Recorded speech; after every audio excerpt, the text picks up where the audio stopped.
Greetings. You're watching Septum Sin versus the World. I'm Septum Sin. Today, I want to talk to you about something special. Something that we really can only relate to on this holiday season.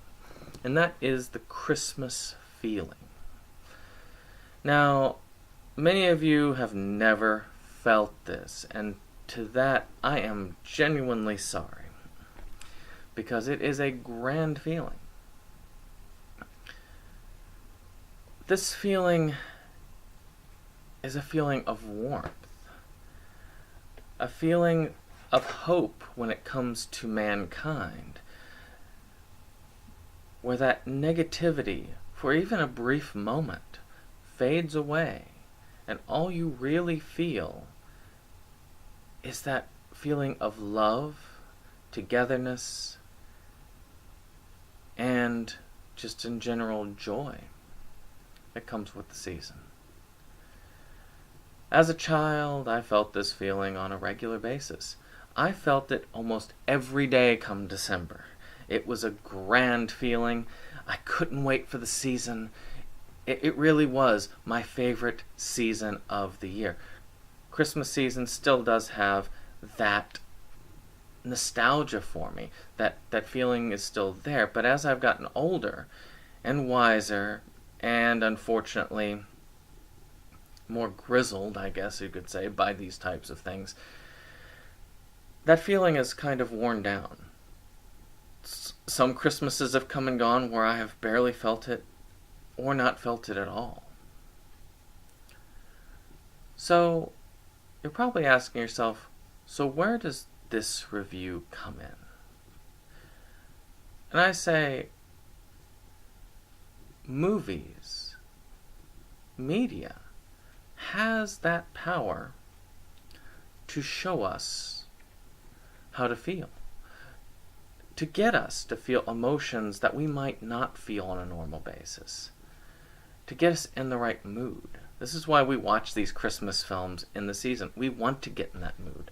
Many of us who have had that feeling, we want that feeling. It's like the guy says in Scrooged at the end. Once you have that feeling, you're going to want it. So, this brings me to a film that I would never have felt would do this, and that is Arthur Christmas. Arthur Christmas is just, one of those Columbia Pictures okay computer animated films. Comes out this time of year to exploit the general feeling of the holidays. The film follows this Christmas family, showing that Santa Claus is a lineage passed down from generation to generation to generation.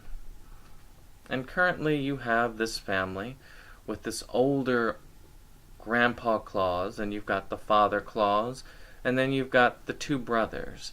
The older, more responsible brother, and the younger, less responsible brother.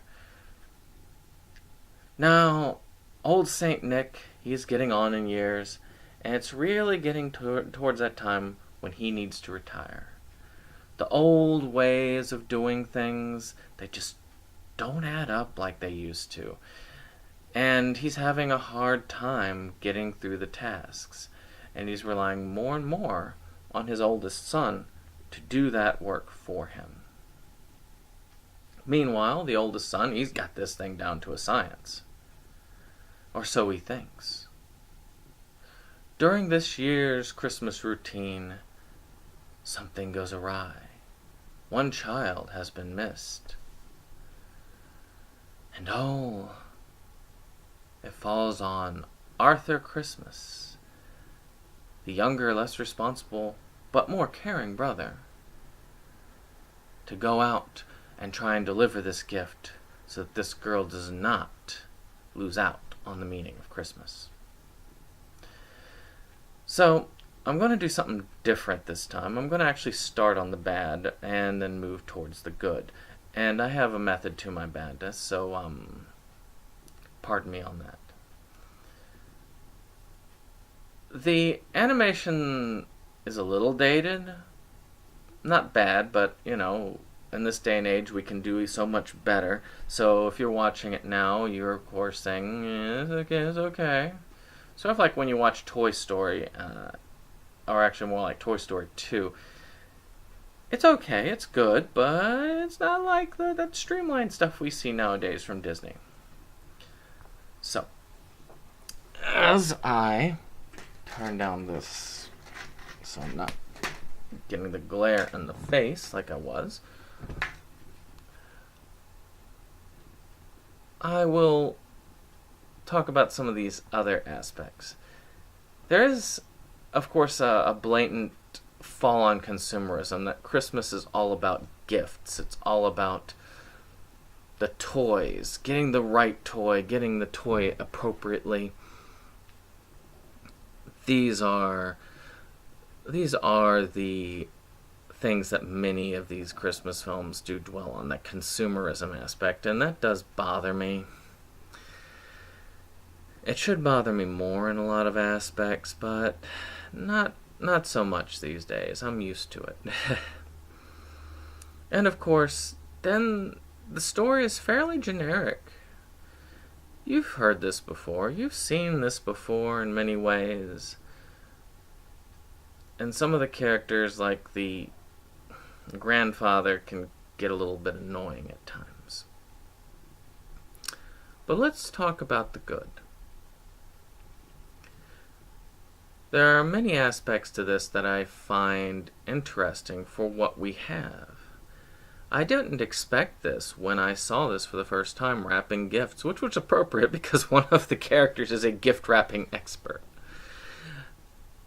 I love how they actually explain the system, this whole technology, and they also explain how things were in the old days. That message that, yes, you need to embrace the new, but still learn from the old. That is a great message that they put across. Some of the little touches also shown there, where they had this little naughty nice meter, and one of the kids comes up just short. So one of the elves decides, you know what, I'm going to take the hit, and points the gun at himself. Well, of course he's been nice, so uses that nice to fill this child's stocking. Little touches. But where this film really shines is the general character of Arthur himself. Listening to that dedication that he has, though the character can be annoying at times, when you get down to it at the end, wanting to maintain the magic of Christmas, not necessarily the consumerism aspect, but that magic in and of itself, that expectation that if I've been good, then I will be rewarded for that I mean something. That was a decent message. It wasn't all consumerism to me. And seeing the magic of them sitting and watching this little girl open her gift, and to see the joy in those eyes, and teaching the older generations again what it is to do the job that they're doing. For that time, this managed to bring back those feelings, that Christmas feeling that is so sorely lost in this day and age. That, my friends, is where this movie shines the most. To be able to reclaim any of that takes skill or just a happy accident. And because of that, I give Arthur Christmas an 8 out of 10. I know many of you will disagree with this rating, and if you do, watch the movie first, but then, tell me why in the comments below. I'm curious as to other people's thoughts on this. Did other people get some of the similar feelings from this film? Were they able to get the feels even for a short time? But as always, click like, click subscribe, and of course share this over. Another season has come and gone when it comes to these reviews, and we will be back up on the 26th with a full-on review of, horror this time around. I've finished a series that's taken me about 3 months in the running, and I am so glad. And you will get the advantage of that review. So, this is Septum Sin. I wish you a Merry Christmas, and whatever other holidays you might be celebrating at the time of this video. Take care.